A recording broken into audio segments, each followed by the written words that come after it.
Mabuhay Pilipinas! Maligayang pagbabalik dito sa aking channel, pero kung bago ka lang, pasuyo ng like and subscribe. Salamat agad. Ngayong araw ng Biyernes, February 23, 2024, mga kababayan, patuloy pa rin po tayong naaapektuhan itong easterlies na nagdadala po sa atin ng mainit na hangin lalo na pagdating ng umaga at tanghali.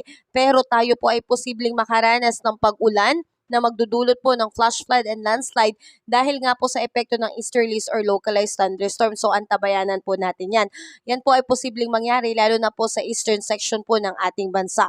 Pero sa ngayon mga kababayan, wala pa rin po tayong bagyong namamataan sa loob ng Philippine Area of Responsibility. Wala pa po tayong dapat na ipangamba. Dito po sa atin sa Luzon, kasama ang Metro Manila, asahan po ang pagkakaroon ng partly cloudy to cloudy sky with isolated rain, shower, and thunderstorm. Yan po ay dala ng easterlies or localized thunderstorm. Tsansa po yan na pagkakaroon yan ay kapag hapon at gabi po. Pero sa tanghali at umaga ay maaliwalas po ang panahong ating mararanasan.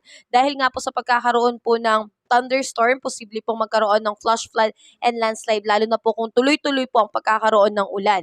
Samantalang asahan po natin dito po sa parte ng Visayas ay magkakaroon po ng maaliwalas sa panahon, pero sa eastern section po ng Visayas magdudulot po ito ng maulap na papawirin na may tsansa po ng pagkakaroon po ng ulan, kulog at kidlat. Kaya tayo po ay mag-antabay lalo na po kung magkakaroon po ng flash flood and landslide.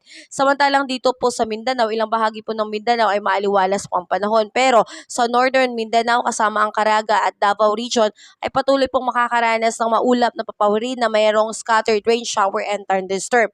Yan po ay dulot pa rin po yan ng easterlies. Posible rin po magkaroon ng flash flood and landslide dahil nga po sa pagkakaroon ng moderate to heavy rains po, kaya mag-antabay po tayo. Sa ngayon mga kababayan, wala pa rin pong nakataas na gale warning signal sa ating mga baybayin, kaya payapa po at maayos pong makakapalaot ang ating mga mangingisda. Samantalang patuloy po nating antabayan ang mga ulat, panahon upang tayo po ay laging maging updated. Muli, maraming salamat at ingat po tayo ngayong araw ng Biyernes.